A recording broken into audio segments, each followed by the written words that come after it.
Bismillahirrahmanirrahim. Assalamualaikum warahmatullahi wabarakatuh. Waalaikumsalam. Alhamdulillah wassalatu wassalamu ala nabiyyina wa sayyidina Muhammadin wa ala alihi wa sahbihi ajma'in, amma ba'd. Teman-teman di channel Sanggah Syubhat TV, alhamdulillah malam-malam hari ini kita balik lagi di sini dalam rangka ya pembahasan seputar syubhat dan juga ya ngobrol-ngobrol bersama guru kita tercinta. Gimana Ustadz Abun, Pak? Kabar? Ya, alhamdulillah khair. Ya, Ustadz, habis kopinya ya? Habis kopinya ini. Kita kemarin udah membahas tentang jihad, Ustaz, Palestina.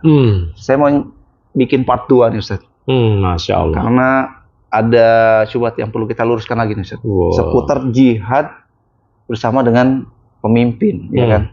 Nah, beberapa dai-dai atau para ustadz yang ditanya seputar jihad di Palestina, beberapa dari mereka mengatakan bahwa kalau orang Indonesia mau berangkat ke Palestina untuk membantu, ya kan, itu haram hukumnya kalau tidak diizinkan oleh ulil amri atau oleh pemimpin gitu. Nah, apakah iya ketika kita melihat katakanlah warga Palestina yang dibombardir gitu kan, kita mau bantu nih, kita merasa kita mampu, misalkan kita punya skill untuk berperang lah gitu, kita mau bantu ke sana, tapi ketika kita izin ke pemimpin, itu kan kemungkinan besar lah ya, itu pasti nggak boleh ya. Apakah itu menjadi haram kalau kita nekat mau ke sana gitu? Dalam rangka membantu kaum muslimin di sana. Gimana Ustaz jawabannya, Ustaz? Baik, bismillah, alhamdulillah, wassalatu wassalamu ala rasulullah wa ba'd. Baik, di hadapan kita ini ada dua kitab ya, yang merupakan syarah dari Minhaj Talibin An-Nawawi, ada Kanzur Raghibin Al-Mahalli, satu lagi Mughnil Muhtaj Al-Khatib Asy-Syirbini rahimahumullah ta'ala. Kita mungkin ambil yang Mughnil Muhtaj lah ya. Penjelasan mengenai hukum berjihad tadi sebagaimana yang antum sampaikan ya. Terkait hukum jihad bersama pemimpin atau bagaimana jika tidak bersama pemimpin. Nah, tadi yang ditanya itu ustadz-ustadz itu mungkin ustadz-ustadz sunnah lah ya. Nah, ini yang masalah yang ada ya ketika ustadz-ustadz sunnah ini atau ikhwah sunnah atau ya apalah ya, semua mendaku sunnah itu semua. Ketika mereka membahas jihad, ya mereka hanya menitik beratkan pada satu pembahasan jihad yang ada di kitab-kitab akidah. Akidah Ahlussunnati wal Jamaah bersama pemimpin, jihad bersama pemimpin, begitu kan? Itu kan secara global aja. Artinya jihad bersama pemimpin itu dalam jihad hujum, jihad tolab, jihad menyerang. Paham ya? Adapun perinciannya bagaimana jihad sebelumnya itu di kitab-kitab fikih. Seluruh ulama mazhab menjelaskan. Ya, di kitab-kitab fikih. Nah, kemudian jihad difa atau kita bahas jihad tolab lah.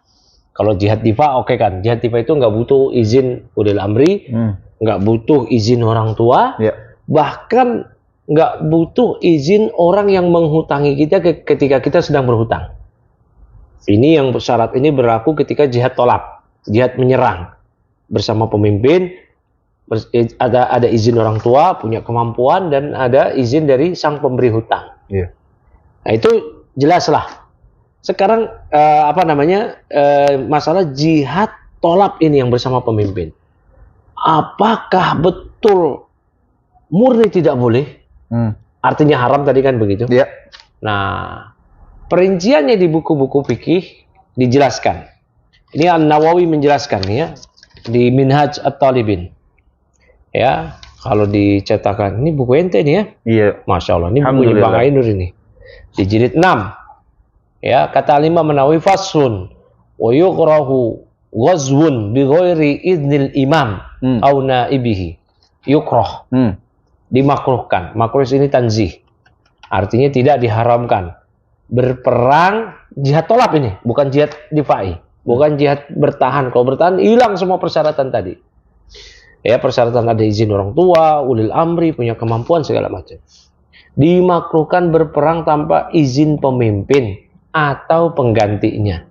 Nah, dijelaskan di sini oleh Al-Khatib Asy-Syirbini, ta'adduban ma'hu. Ini dalam rangka beradab terhadap si pemimpin. Artinya kalau dia tanpa izin pemimpin pun hanya makruh. Li'annahu a'rafu min ghairihi bimasalihil jihad.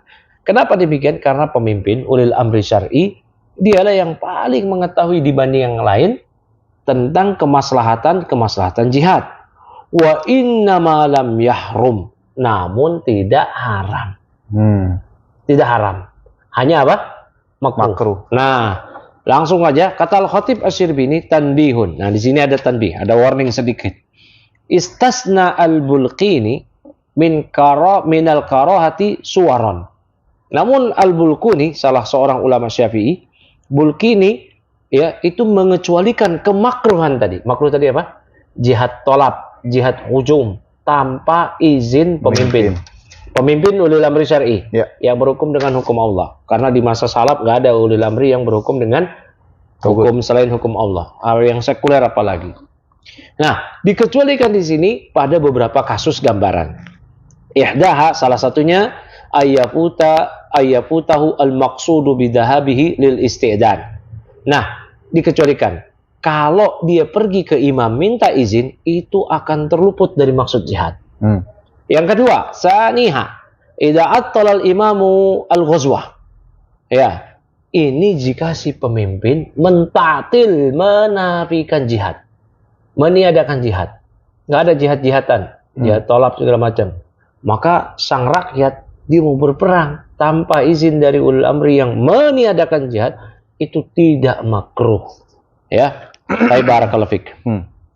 Ya, wa aqbala huwa wa junuduhu ala umuri dunia. Dia cuma mau, dan pasukannya hanya mau urusan dunianya. Jihad enggak mau. Kama yusyahad, sebagaimana disaksikan di masa Al-Khatib Asy-Syirbini. Wa salisuha, yang ketiga, idza ghalaba ala dhannihi annahu law ista'dzanahu lam ya'zan lahu. Nah, seandainya besar kemungkinan menurut dugaan dia, kalau dia pergi ke imam, ke pemimpin ulil amri syar'i tadi, minta izin, si imam, si ulil amri nggak akan beri dia izin. Udah tahu nih, udahlah berangkat aja. Nah, ini kata Bulqini dikutip oleh Al-Khatib Asy-Syirbini, tidak makruh. Dan rata-rata para syurah, para pensyarah buku Minhaj juga demikian. Mereka seia sekata terkait hal ini. Dan selain penulis, para pensyarah Al-Minhaj lagi, ulama-ulama Syafi'i yang lainnya juga seia sekata. Nah, ini berdasarkan pemahaman para salaf lewat mazhab Syafi'i. Bahwasanya tanpa izin imam tidak haram, makruh, bahkan dikecualikan dari kemakruhan seperti tadi. Apalagi kalau pemimpinnya adalah pemimpin sekuler yang memang bukan cuma mentaktil jihad, bahkan mengkategorikan jihad sebagai terorisme. Nah, kayak begitu. Ya, bisa dipahami sini Bang Ender ya. Iya. Jadi. Nah, bagaimana dengan jihad difa'i? Jihad bertahan, ya nggak berlaku. Kayak tadi, semisal kaum muslimin yang ada di Indonesia waktu di Ambon diperangi oleh kafirin yang ada di Ambon, kafir Obed. Nah, maka kaum muslimin yang di sekitar Ambon wajib membantu tanpa izin ulil amri. Ya, ini keterangan para ulama ini. Ya, kalau yang di sekitar Ambon nggak mampu juga, sekitar Ambon misalkan apa?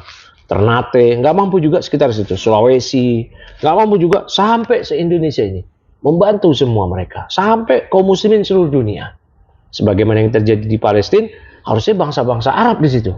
Sebagaimana yang dahulu telah dilakukan oleh bangsa Arab. Ya, kompak semua negara Arab memerangi Yahudi Israel. Ya, harusnya sekarang seperti itu.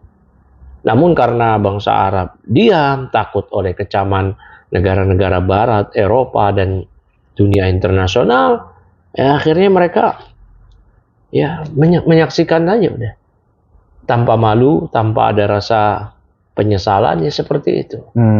Ya, Allah musta'an. Jadi bisa dipahami sini ya. Jadi kalau dikatakan nggak boleh jihad tanpa izin ulil amri, itu syubhat. Ya, karena pemimpin yang dimaksud kalau Indonesia kan sudah jelas. Ya, sekuler, apalagi ini sekuler ya. Ini yang dibicarakan. Di zaman mereka ini nggak ada yang pemimpin yang sekuler. Ini dalam konteks ulil amri ya. Ya, syar'i. Nah, itu pun hilang kemakruhan kalau 3 hal tadi. Artinya, dan kalaupun tidak ada 3 hal tadi, hukumnya hanya apa? makruh. Makruh aja. Ya, beliau menjelaskan tadi apa? Tidak haram. Tidak Jadi haram. kalau ada yang mengatakan mutlak nggak boleh tanpa izin ulama, itulah syubhat.